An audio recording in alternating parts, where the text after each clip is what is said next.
Bienvenue sur Africa 24 dans cette nouvelle édition du QG News. Au sommaire de l'actualité au Congo, l'opposition crée une nouvelle plateforme pour défendre la Constitution. La convention portant création de l'IDC a été signée ce samedi à Brazzaville. 178 otages auraient été libérés par l'armée nigériane ce dimanche 2 août. Décryptage de l'offensive du Nigeria face au groupe État islamique en Afrique de l'Ouest, ex-Boko Haram. Et puis focus sur les transports en commun en République démocratique du Congo. Certains habitants de Kinshasa, la capitale, éprouvent de sérieuses difficultés pour se déplacer. Nous verrons comment réagit la société de transport urbain Transco. Mais avant de développer ces titres, en Égypte, le président Abdel Fattah al-Sisi a amendé la loi électorale pour les élections législatives ce dimanche. Le chef de l'État ouvre ainsi la voie à la commission électorale pour fixer la date des scrutins. L'ex-chef de l'armée avait promis que le scrutin aurait lieu avant la fin de l'année 2015, mais initialement prévu entre le 21 mars et le 7 mai 2015. Les législatives avaient été retardées après que la Cour de cassation a jugé anticonstitutionnelles certaines dispositions de la loi électorale, notamment sur le découpage des circonscriptions. Naissance d'une plateforme politique au Congo-Brazzaville depuis ce samedi. 3 partis politiques congolais l'ont mis sur pied afin de défendre l'ordre constitutionnel. Il s'agit principalement d'empêcher une modification de la Constitution du 20 janvier 2002. Les précisions à Dibra Khalindiaï. Le bras de fer contre la réforme de la Constitution au Congo se poursuit. Des personnalités de la mouvance présidentielle et de l'opposition ont mis en place une nouvelle plateforme politique. Intitulée « Initiative pour la démocratie au Congo », elle réunit plusieurs coalitions de l'opposition dont le FROCAD, le Front républicain pour le respect de l'ordre constitutionnel et l'alternance démocratique. Ils pensent la société congolaise en termes polémiques, mais nullement en termes de projets politiques concrets. Un dialogue national a été organisé à Sibiti dernièrement. Lors de ce dialogue de Sibiti, un consensus est ressorti de là. 1, 2, 3 personnes ne sont pas venues à Sibiti. Doit-on tout réorganiser pour ces personnes? Présidée par René Serge Blanchet-Oba, la nouvelle plateforme réunit des opposants mais également des députés et des ministres issus de la mouvance présidentielle. Elle dénonce plusieurs irrégularités. Elle propose entre autres un avant-projet de code électoral, la mise en place d'une nouvelle commission électorale ainsi qu'un nouveau découpage électoral. Cette plateforme est la bienvenue.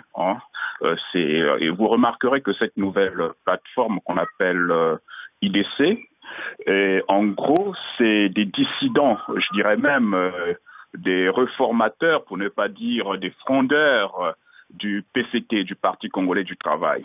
Donc quand vous regardez ceux qui forment la plateforme, vous avez Mabio, vous avez Okombi, vous avez Parfait Kolela et bien d'autres. Je crois que c'est une très bonne chose pour montrer à M. Denis Sassou Nguesso et à son parti qu'effectivement, tout le monde n'est pas d'accord avec ce qu'il veut faire, c'est-à-dire changer la Constitution. Et que d'ailleurs, cette Constitution ne lui permet même pas. Donc je crois que c'est une très bonne chose. Et cela vient renforcer le clan, disons, des opposants qui sont toujours opposés à une modification de la Constitution et donc à un 3e mandat du président Denis Sassou Nguesso. La priorité de l'initiative pour la démocratie au Congo est d'empêcher la tenue d'un référendum visant à trancher sur la question d'un 3e mandat du président Denis Sassou Nguesso. Rappelons que la présidentielle au Congo est prévue en 2016. L'actualité c'est également cette escalade de violence au Burundi. Pierre Claver Bonimpa, un défenseur des droits de l'homme, a été blessé par balle ce lundi 3 août à Bujumbura, la capitale burundaise. Selon sa famille, il a été touché par plusieurs balles. Sa vie ne serait pas en danger. Rappelons que cet incident a eu lieu au lendemain du meurtre d'Adolphe Nchirimimana, bras droit du président Pierre Nkurunziza. 178 otages de Boko Haram libérés selon l'armée du Nigeria. L'annonce a été faite ce dimanche par les forces armées et ce sont précisément 101 enfants, 67 femmes et 10 hommes qui ont recouvré la liberté. Les précisions d'Alioune Guindo et Grazela Tchakounté. C'est dans la journée du dimanche 2 août que l'armée nigériane a mené une offensive aux alentours d'Olari, localité située à 70 km au sud de Maïdougouri, la plus grande ville du nord-est du Nigeria.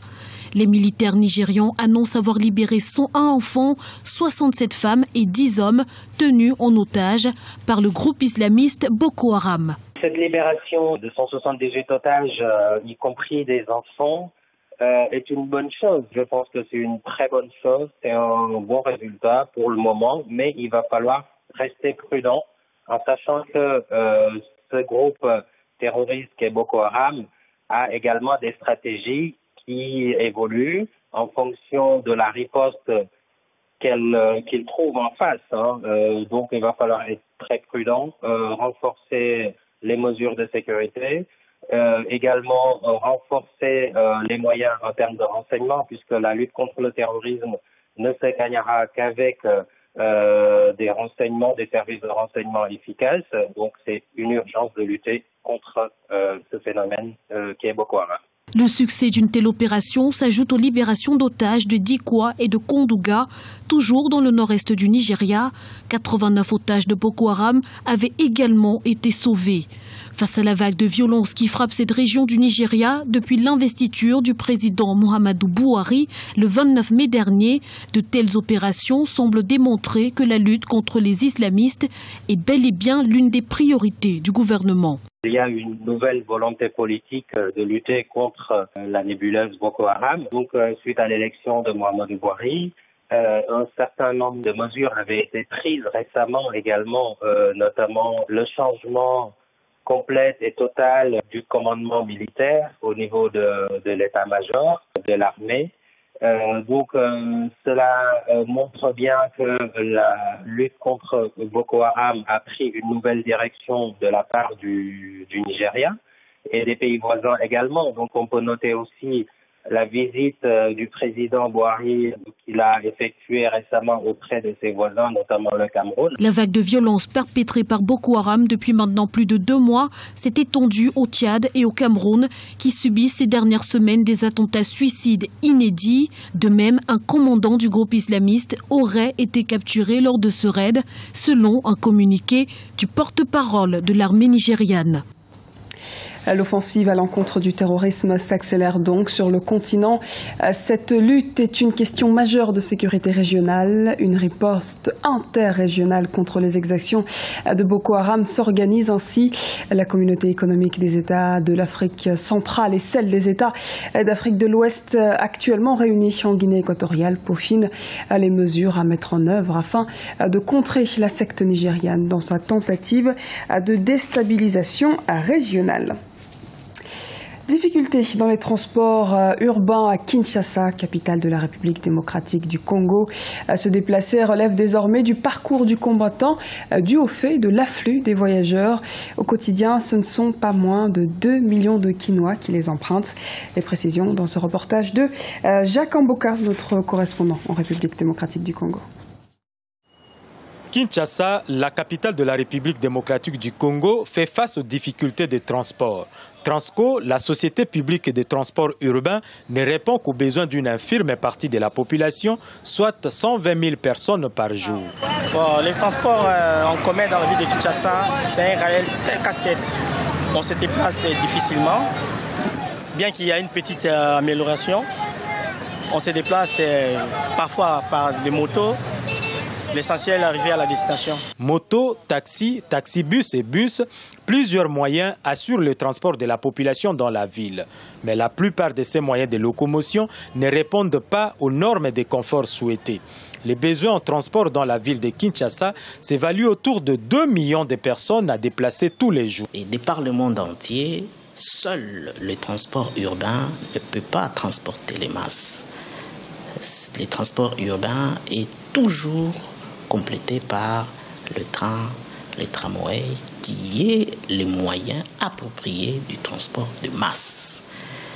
Bien évidemment, nous pouvons dire que le transport urbain doit être quand même aussi complété. Voilà pourquoi le gouvernement a prévu de ramener notre parc à au moins 1500 bus. Pour atténuer les difficultés de transport dans la ville, en 2013, le gouvernement a créé la société de transport urbain Transco et accordé des crédits à des particuliers afin qu'ils achètent des véhicules de transport. Mais malgré ces mesures, les 500 bus de Transco et les 120 minibus de particuliers ne répondent toujours pas aux besoins de la population quinoise qui est en constante croissance. Ce journal a été réalisé par l'ensemble de la rédaction. Nous vous remercions pour votre fidélité. Dans un instant, une nouvelle édition de l'actualité sur Africa 24.